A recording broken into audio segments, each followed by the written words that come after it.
আসসালামু আলাইকুম এভরিওয়ান। বাসায় মেহমান আসা উপলক্ষে বেশ কিছুটা গরুর মাংস রান্না করা হয়েছিল। এই ৪ কেজিরও বেশি পরিমাণে সচরাচর এতটা মাংস রান্না করা হয় না।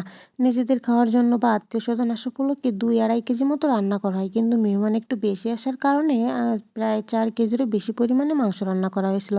তো আমার রান্না গরুর মাংস বাসার সবাই অনেক পছন্দ করে। খুবই ভালো হয় নাকি সবাই বলে।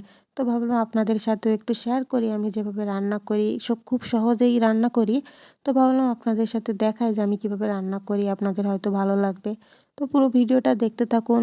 তো ১ম এ দেখেন আমি গরুর মাংসগুলাকে ফ্রিজ থেকে বের করে ঠান্ডা করে নিয়েছি, মানে ছাড়িয়ে নিয়েছি আরকি। তারপর এগুলাকে আমি প্রেশার কুকারে দিয়ে দিয়েছিলাম। ওইটা আমি আর দেখাইনি। ভিডিওটা অনেক লম্বা হয়ে যাবে এজন্য। প্রেশার কুকারে দিয়ে আগে থেকে আমি সিদ্ধ করে নিয়ে নিয়েছি। তারপর কড়াইতে আমি দিয়ে দিয়েছি পরিমাণ মতো তেল। এরপর আমি পেঁয়াজ কাটা দিয়ে দিয়েছি। আমি সব মাংস রান্নায় এরকম পেঁয়াজ কাটা দিয়ে থাকি। পেঁয়াজটা যখন একটু ব্রেস্তা টাইপ হয়ে আসে ওইটার মধ্যে মসলা দিলে খুবই আসলে ভালো লাগে, টেস্ট হয়।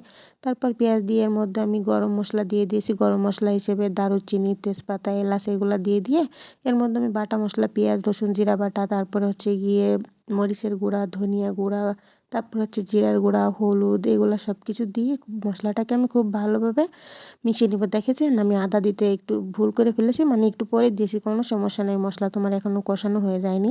তারপর এই যে আদা দিয়ে আমি আবারও খুব ভালো করে নেড়ে নিব, মানে কষিয়ে নিব আরকি। তারপর এই যে যখন তেলটা ছেড়ে আসবে তখন ওই সিদ্ধ করা মাংসটা আমি এর ভিতরে দিয়ে দিব। দেখেন এই যে আমি মাংসগুলো দিয়ে দিয়েছি। প্রায় ৪ কেজিরও বেশি মাংস, এজন্য আরকি কড়াইতে একদম ভরে গিয়েছিল। আমি সবগুলো মাংস দিয়ে দেওয়ার পরে এগুলাকে আমি খুব ভালোভাবে নেড়ে নিব। নেড়ে সব মসলার সাথে মাংসগুলাকে আমি মিশিয়ে নিব। আসলে একটা ভিডিওতে তো আমি কতখানি কষাচ্ছি বা কী করছি এটা খুব ভালোভাবে দেখানো সম্ভব হয় না। তো মশলাটাও কিন্তু খুব ভালোভাবে কষিয়ে নিতে হবে। আর এই যে এই পর্যায়ে কিন্তু খুব ভালোভাবে কষিয়ে নিতে হবে।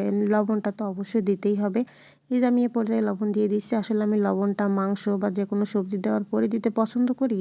এতে করে হয় কি, মানে আমি সবজি বুঝে বা মাংস বুঝে লবণ দিই। এতে করে আমার লবণটা চেখে দেখাও লাগে না। সবসময়ের জন্য লবণটা আমি পারফেক্টলি দিতে পারি। এজন্য আমি এই পর্যায়ে লবণ দিই। তারপর এই যে আমি লবণ দিয়ে খুব ভালোভাবে কষিয়ে নিব। কষানোটা তো আসলে মনে করেন কতক্ষণ আমি কষাচ্ছি দেখানো যায় না, তবে খুব ভালোভাবে কিন্তু কষিয়ে নিতে হবে। তারপর এই যে এই পানিটা এরকম কালার দেখতে পাচ্ছেন কেন বলেন তো? কারণ ওই যে সিদ্ধ করার পরে আমি মাংসটা আলাদা করে নিয়েছিলাম আর পানিটা আলাদা করে নিয়েছিলাম। কিন্তু পানির মাঝে তো মাংসের স্বাদটা অনেকখানি চলে গেছে, বুঝতেই পারছেন। তো এই কারণে এখন এই পানিটা দিয়ে আমি কষিয়ে নিব। এই পানিটা থেকে যেহেতু একটা কাঁচা মাংসের স্মেল বের হয়, তো এই পানিটা কিন্তু আমাকে পুরোটা শুকিয়ে নিতে হবে। মানে এই পানিটা দিয়েই কিন্তু আমি একদম মাংসটাকে কষিয়ে নিব। এই যে দেখেন মাংসের কালারটাও কিন্তু অনেক সুন্দর আসছে। এই যে মাংসটাকে আমি খুব ভালোভাবে এখন কষিয়ে নিব।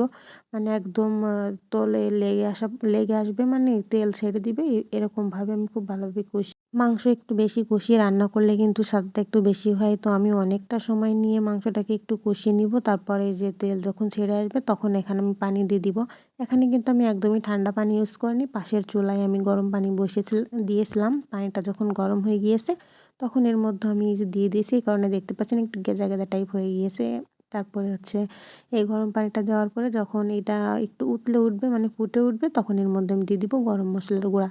গরম মসলার গুঁড়াটা আমি ব্যবহার করি, যদিও আমি গোটা গরম মসলা দিয়েছিলাম, কিন্তু এই পর্যায়ে দিলে আরেকটু ভালো হয়। মানে একটা সুন্দর একটা স্মেল আসে আর খেতেও আমার মনে হয় যে ভালো লাগে। তো আমি সবসময়ের জন্য দিতে পছন্দ করি। তারপরে যে দিয়ে দিলাম। তারপর আমরা খুব একটা ঝোল পছন্দ করি না, আবার একদম শুকিয়েও যাবে না। মানে যখন হচ্ছে এই পর্যায়ে হয়ে আসবে তখন নামিয়ে নিব। তারপর এটা খেতে যে কি মজা হয়েছিল কি বলবো আপনাদের।